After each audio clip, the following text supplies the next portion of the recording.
Good evening and welcome to The Experts, where we discuss the latest headlines of interest to me. My first guest is a hard-working American icon who inspired millions of female factory workers during this country's darkest hour, meaning World War II and not the Obama administration. Please welcome Rosie the Riveter. Hi, Brian. Good to be here. Thank you for coming, Rosie. Also joining me is the host of the popular podcast, Dr. Amanda Gets You Through Life. Dr. Amanda. Hi, I'm Dr. Amanda. How you doing, Doctor? Great. Amanda? Really, really great. I'm feeling good about this one. Can't wait to help you guys. All right, then. And finally, our last guest was known as the Lion of the Senate and the Driver from Hell. He served 47 years as Senator for the Bay State. Please welcome Senator Ted Kennedy. Senator. Hello, Brian. Thank you for having me on the program. Thank you for coming on the program. My pleasure. Glad you could make it. All right, I've picked out a few news topics to discuss. They are of interest to me. The first one is a report suggesting that Congress might be getting dumber. So the Sunlight Foundation comes out and says that Congress is now speaking at a 10.6 grade level. So I guess that's sophomore, halfway through sophomore year. 7 years ago, it was 11.5. First of all, do you think this is just another one of those meaningless statistics designed to get us to kind of rally around our cause and, oh, yeah, those guys are stupid, I knew it? Or do you think there's legitimacy to this survey? Senator? Well, of course, I remember my time in the Senate. The level of discourse when I was there, I thought was at a very high level. I would put us at a 14, 15 grade level, whatever that is equivalent to outside of a prep school. I am putting it to the Republicans that they are the ones bringing down the level of discourse in the Senate. I personally purchased a number of word-a-day calendars for my fellow senators. Whether they've chosen to use them or not, that is their decision. And just so happens it was the other way around back in about 2005, 2006. And what I noticed in the survey... The year that I failed to distribute my word-a-day calendars. Exactly. The Obama State of the Union address was at an 8.4 grade level. A brilliant move by Obama to reach out to a youth vote, thinking ahead to the future of the party. Brian, if I could just jump in here real Sure, quick. Now, I have a quick question. Yeah. Congress mostly men, right? Yeah, mostly They're all big, dumb men, right? They're big men. I'll say this. Sometimes the job you do makes you feel dumber, okay? Sometimes you think, hey, this is great fun. I'm a lady going to work. I'm getting a cute red bandana. Look at my outfit. I look great in it, right? And then you get there, and you feel like you're getting dumber by the second. Every rivet you poke, every hole you poke, every plane you make, you feel like, oh, your soul's dying. You're turning less and less into a woman and more into a man. I'd love to get in a room with those big, dumb men and just have my way with them. Well, I mean, is it not rewarding to be contributing to a noble effort? No, it is. Ladies, we can do it. I'm just saying, after a while, it really grates on you, lady, you know? All the riveting. All the riveting. Just riveting and riveting. Dr. Amanda, what do you think? Do you think, is this trend of the Congress speaking at a lower grade level alarming to you, normal to you? What do you suggest? Not alarming at all. In fact, on the Dr. Amanda podcast, I tell my patients, it's good to embrace what I call groan and moan method. Don't use words. Express yourself with emotions. Are you angry? Ugh! That is clearer than saying, I'm angry.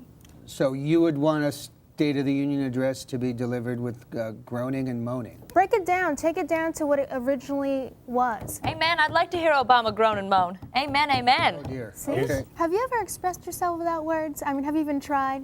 I encourage it. Wait, what does that mean? I'm hungry? Oh, hungry. That's what that means? Wouldn't you rather I say, hi, Rosie, I'm very hungry? But isn't it interesting that you did that grunt and I said, oh, you're hungry, because I knew it right away, because I really can read a hungry. man. Man, I know your needs, okay? If you grunt at me, I will bring you what you need. All right, let's move on to Miley Cyrus. Who? Miley Cyrus. Rosie, if you are not familiar, Miley Cyrus is a popular teen music sensation, also known by her alter ego, rock star Hannah Montana. Oh, she's the son of the country guy who's weird. That's correct. Great. Yeah, Billy Ray Cyrus. Yeah. Achy Breaky Heart fame, and that's it. Okay, so Miley Cyrus is 19 years old, very attractive lady. Shows up at the Billboard Music Awards wearing this very revealing dress, and the press is all up in arms because she showed side boob. I'd never even heard this term, side boob. Rosie, have you heard the term? No, I need some explanation. Senator? I'd be happy to elaborate on side boob. Now, you can imagine, of course, a breast. Of course, I've got some. Naturally. Now, if you look at a breast and think of just the side of the breast. Which side? Outside or inside? I've made some extensive review of these photos. I believe it is inside side boob. Okay. Yeah. You are able to see the side, and then from that, extrapolate what the rest of the breast may look like. Doctor, you're of course familiar with these medical Yes. needs. I mean, The Doc- shapes of breast, you know, you can use your imagination to figure out what shape is that boobie, or you can actually just look at it, feel it, and then know the actual shape of it. That is, of course, the preferred method. Dr. Amanda, I mean, what do you think, 19-year-olds showing off side boob? Is it a big deal? Is it not a big deal? I mean, I'm a doctor. I'm not scared of skin. You know, I deal with bodies day and night. Sometimes my patients, I require them to be completely nude. Okay, why do they have to be completely naked? The naked body allows me to feel comfortable as a doctor. You don't need to hide your skin. A side boob is nothing more than meat of the body. Meat of the body.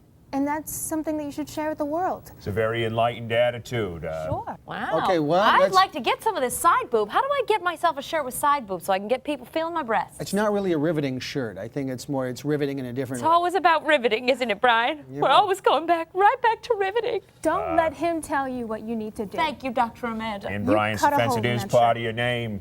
It's true. All right, let's move on to private prisons. New Hampshire the New Hampshire government is considering, or they're taking bids right now, to turn their prisons, all of them, over to a private company to manage them. I'm a little concerned about privately run prisons. Do you think they will, that profit will trump the rehabilitation, and these companies will focus on making money rather than rehabilitating prisoners? Now, Brian, I understand your concern, but I and some business associates of mine have a bid in New Hampshire to start a rehabilitation facility, a prison for female-only inmates. The activity schedule is very rigorous in terms of rehabilitation. A lot of pillow fights, foxy boxing, swimsuit comparisons, perhaps bringing in some side boob, as we discussed earlier. So you're in favor of private prisons? Brian, I think private prisons can really do the job if they are managed closely. You need somebody in there looking at every aspect of that female-only prison. Okay, how about a male-only prison? I would say I would have next to no interest in And it. I would say, how do I get there? What I'm trying to say is, should we be concerned that a for-profit prison may not have the prisoner's best interests at heart? And that, because there have been plenty of cases where these corporations, they hire unqualified people to be guards because they pay them low wages. There's a lot of turnover, and which you don't really want in the prison industry. I see what you're saying, Brian. You hire low-paid guards. They're not really guarding. Anyone, a young woman, can sneak into a prison full of men and have her way with them because she's lonely and she's working hard, right? Dr. Amanda, what do you think about private prisons? I don't know any prison that's not private. Can you just walk into a prison and sunbathe Well, no, we're talking or about decorate private. it yourself? No, privately you I owned. have can't. tried You both can't. of those things, and they are not allowed. No, Therefore, every prison is private. we're talking about the management of the prison. Did you have your degree is in psychology, or? I am a doctor of all life, of all different forms. What I think Brian is trying to ask is, where did you receive your medical training? Okay, yes. Well, for a long time, I was engaged to a doctor. He gave me a certificate. Then I went through the process of taking that certificate to a college, and I said, "Do you think this looks accurate?" And they said, "Dr. Amanda, we've heard your podcast. You don't need to ask us questions. You've got the answers."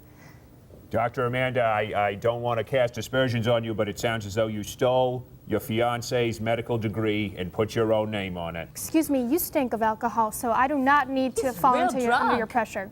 I have had 4 to 5 alcoholic beverages as early as 10 minutes ago, but I am completely confident in my ability to respond to questions and answer them in an informative way. He has functioned fine as an alcoholic for 47 While years. we're in the Senate. asking hard-hitting questions, where did you get that alcohol and how do I get some? Now that's a question. It's in my automobile.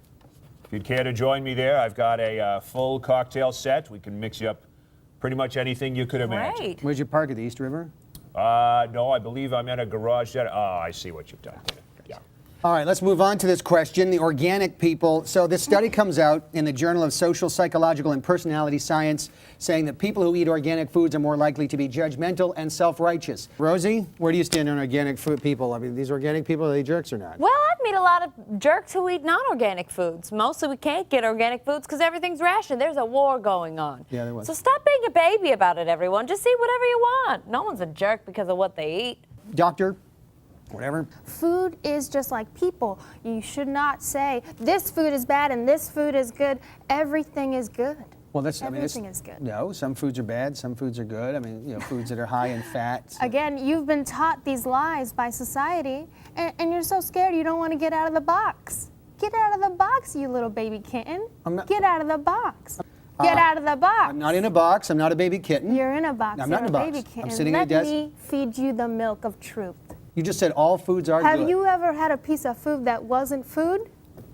No, all food is food, but is all food good? No. I mean, I'm a doctor. Brian, I am 4 to 5 whiskeys into this day, but this lady is not making a lot of sense right now. I will say that I express a personal preference for organic food, specifically organic beverages. I believe to be of superior quality to an inorganic or a standard beverage. I'm getting a look from all three of you. We're talking about organic foods, and you kind of moseyed on over to organic alcohol. Which are made from organic food. Well, see, thank you, Rosie. I appreciate your support. That is a fact. Basically, whatever is available that is on the top shelf or higher, the secret shelves, as we all know. All right, I appreciate it. That concludes this week's BS of A. If there's anyone you'd like to see on The Experts, please email their names to theexperts@gbtv.com. Like us on Facebook, love us on Twitter. See you next time on the BS of A. Good night.